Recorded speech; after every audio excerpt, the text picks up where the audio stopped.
Hello बच्चों, इस video में हम एक्सरसाइज 1.3 से संबंधित प्रमेय को देखेंगे और फिर उन प्रमेय पर से संबंधित महत्वपूर्ण उदाहरणों को देखेंगे।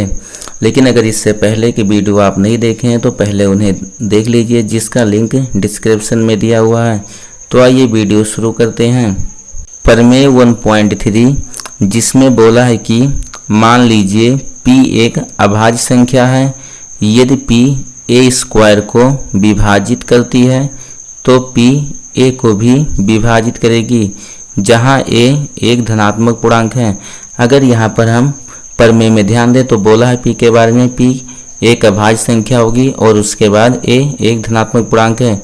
फिर बोला है कि ये अभाज्य संख्या अगर a स्क्वायर को विभाजित करती है तो यह a को भी विभाजित करेगी। अब इस प्रमेय को हम कुछ उदाहरणों के द्वारा समझ लेते हैं। अच्छा, अगर हम देखें तो प्रमेय में यहाँ पर बोला है कि p हमारे पास कोई अभाज्य संख्या है और अगर बोला है कि p a स्क्वायर को विभाजित करेगी तो उस स्थिति में जो हमारा p होगा वो a को भी विभाजित करेगा, अर्थात उस संख्या के वर्गमूल को भी विभाजित करेगा। इस प्रकार से अगर हम देखें कुछ उदाहरणों को लेकर तो यहाँ पर अगर हम मान लें कि अगर हमारे पास मान लीजिए कि 3 कोई अभाज्य संख्या है और अगर 3 यहाँ पर 9 स्क्वायर को विभाजित करती है तो 3 जो होगी वो 9 को भी विभाजित करेगी, अर्थात 9 स्क्वायर के वर्गमूल को भी विभाजित करेगी। इसी प्रकार से अगर हम और एग्जाम्पल देखना चाहें तो देख सकते हैं कि यदि दो हमारे पास यहाँ पर अभाज्य संख्या है और अगर दो के स्क्वायर को विभाजित करती है तो उस स्थिति में जो 2 हमारा होगा वो 2 को भी विभाजित करेगा। इस प्रकार से हमने कुछ उदाहरणों के द्वारा प्रमेय को अच्छी तरीके से देख लिए हैं कि अगर कोई अभाज्य संख्या p a स्क्वायर को विभाजित करती है तो p a को भी विभाजित करेगी। अब इस प्रमेय से संबंधित हम कुछ महत्वपूर्ण उदाहरणों को देख लेते हैं।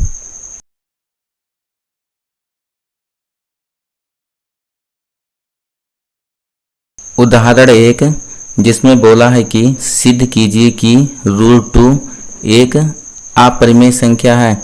हमें मालूम भी है कि √2 एक अपरिमेय संख्या होती है, लेकिन यहाँ पर इस क्वेश्चन को हम विरोधाभास द्वारा सॉल्व करेंगे, अर्थात हम वहाँ पर मान लेंगे कि √2 एक परिमेय संख्या होती है। तो यहाँ पर हम लिख देंगे कि माना √2 एक परिमेय संख्या है, √2 एक परिमेय संख्या है। और हम शुरू में ही पढ़ चुके हैं कि यदि कोई परिमेय संख्या होती है तो उसे हम p/q के रूप में लिख सकते हैं। इस प्रकार से यहाँ पर हम लिख देंगे कि √2 इक्वल p/q। एक बात और हम ध्यान देंगे कि परिमेय संख्या में जो p/q होता है वह सभाज्य संख्या होती है, इसलिए यहाँ पर हम लिख देंगे कि जहाँ p व q सभाज्य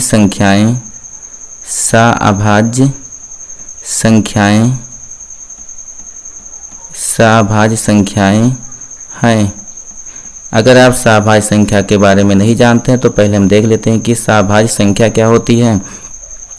सभाज्य संख्या जैसे कि मान लीजिए अगर कोई भी दो हमारे पास धनात्मक पूर्णांक a व b हों और उनका हम उन दोनों धनात्मक पूर्णांकों का HCF निकालें तो उनका HCF यदि 1 प्राप्त होता है तो उन संख्याओं को हम सभाज्य संख्या कहते हैं।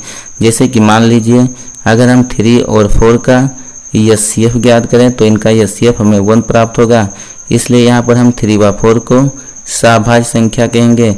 इसी प्रकार से मान लीजिए और अगर हम एग्जाम्पल लें तो अगर हम 15 और 13 का HCF ज्ञात करते हैं तो उनका HCF भी 1 प्राप्त होगा। तो यहाँ पर हम 15 और 13 को सभाज्य संख्या कहते हैं, अर्थात जो सभाज्य संख्या होती है दो संख्याओं का युग्म होता है जिनका HCF 1 होता है। तो यहाँ पर माना गया है कि √2 इक्वल p/q, जहाँ p व q सभाज्य संख्याएं हैं। अब आगे हम क्या करते हैं, इनका वर्ग कर देंगे। अगर इनका हम वर्ग करते हैं लिख देंगे कि वर्ग करने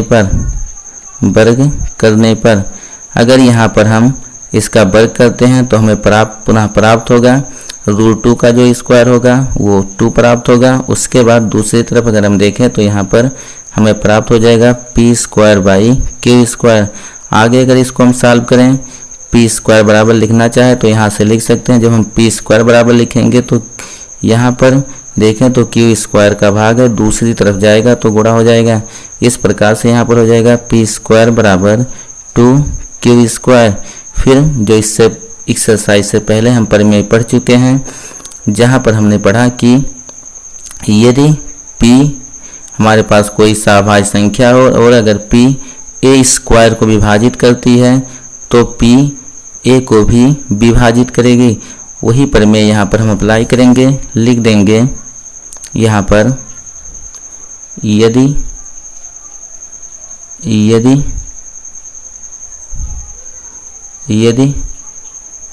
p² 2 से भाज्य है, यदि p² 2 से भाज्य है तो p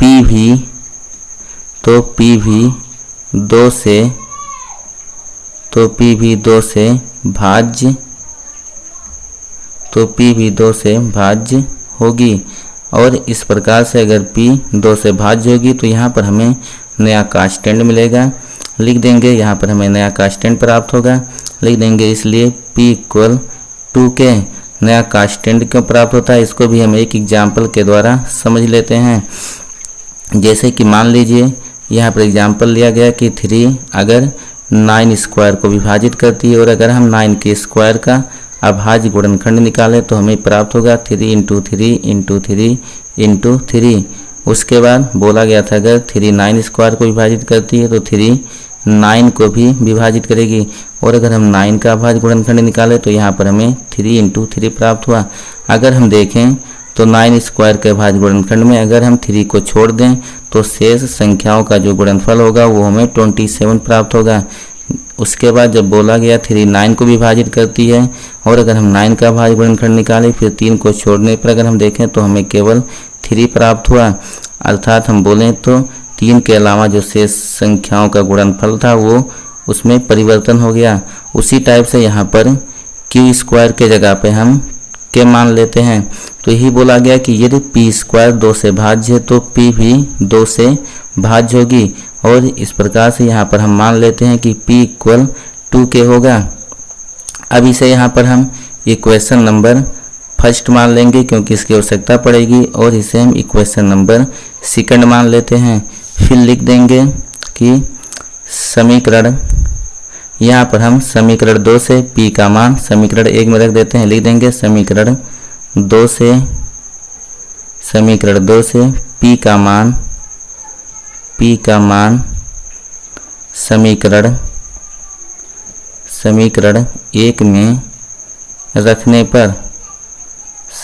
1 में रखने पर अगर हम p का मान समीकरण नंबर 1 में रख देते हैं तो उस स्थिति में यहाँ पर देखेंगे यहाँ पर p² है इसलिए हो जाएगा यहाँ पर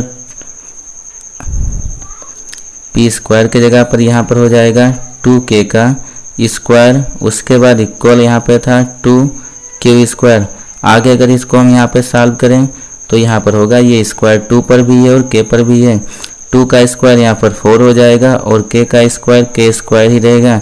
फिर आगे इधर देखें तो 2q²। आगे अगर इसको हम सॉल्व करते हैं तो यहाँ पे जो हमारा होगा 2 से यहाँ पे 4 कैंसिल होगा, उसके बाद 2 बचेगा। फिर आगे इसको अगर हम लिखना चाहें तो अगर q² बराबर लिखते हैं तो यहाँ पर हो जाएगा q² बराबर 2k²। फिर हम उसी प्रमेय का प्रयोग करेंगे और लिख देंगे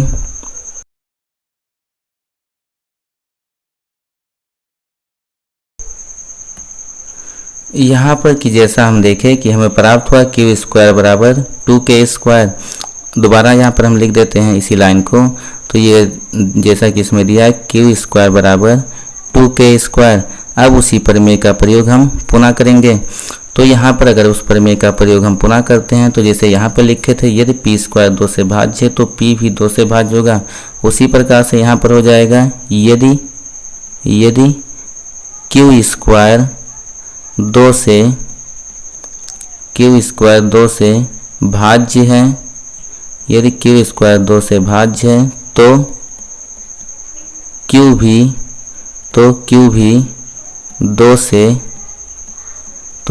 2 से भाज्य होगा। तो क्यू भी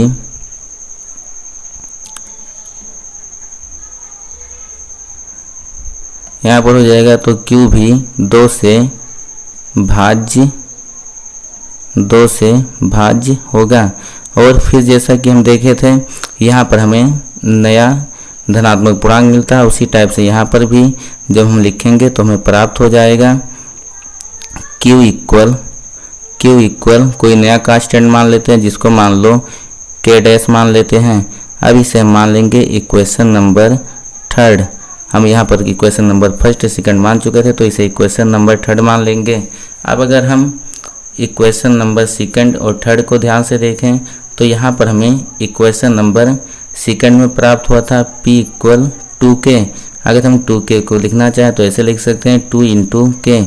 और इक्वेशन नंबर अगर हम 3 को देखें तो इक्वेशन नंबर 3 में हमें प्राप्त हुआ 2K डैश, अर्थात इसे ऐसा हम लिख सकते हैं 2 इंटू K डैश। और अगर हम यहाँ पर इन दोनों धनात्मक पूर्णांकों का HCF ज्ञात करें, अर्थात P व Q का HCF ज्ञात करें, तो इनमें हमें एक कॉमन फैक्टर मिल जाएगा जिसका वैल्यू 2 है। तो यहाँ पर P व Q का HCF 2 होगा। और हम शुरू में ही पढ़ चुके हैं कि यदि दो संख्याओं का HCF सिर्फ 1 हो तो उन्हें हम सहभाज्य संख्या कहते हैं। लेकिन यहाँ पर अगर हम देखें तो हमें P व Q का HCF 2 प्राप्त हुआ है, इसलिए यहाँ पर P व Q सहभाज्य संख्या नहीं होगा।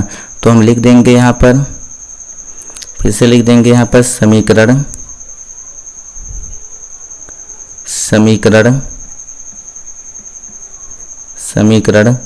2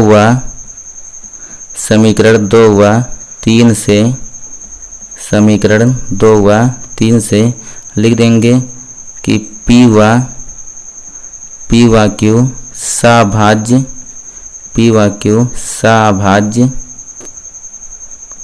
सहभाज्य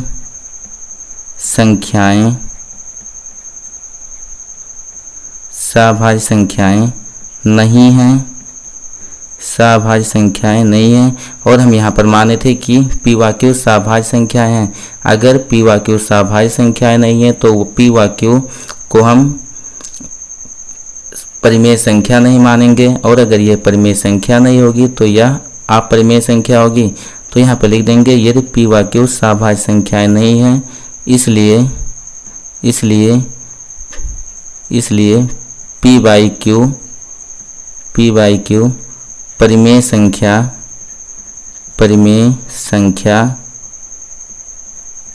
परिमेय संख्या नहीं है। और अगर कोई परिमेय संख्या नहीं है तो वह अपरिमेय संख्या होती है, क्योंकि हम पढ़ चुके हैं जो हमारी वास्तविक संख्या होती है, वास्तविक संख्या R होती है, वह परिमेय संख्या व अपरिमेय संख्या का समूह होता है। तो अगर कोई संख्या परिमेय नहीं है तो उस स्थिति में वह अपरिमेय संख्या होती है। इसी टाइप से यहाँ पर हम लिख देंगे कि यदि P व Q परिमेय संख्या नहीं है, अतः रूट टू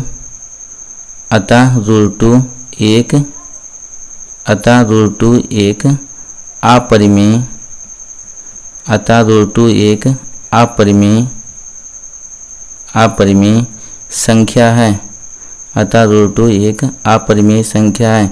और इसी को हमें सिद्ध करना था। बस यहाँ पर आपको लास्ट में ध्यान देना है कि जब हमें P और Q का वैल्यू मिल जाएगा तो हम देखेंगे क्या ये सहभाज्य संख्याएं हैं। अगर इन दोनों का HCF 1 प्राप्त हुआ होता तो ये सहभाज्य संख्याएं होती।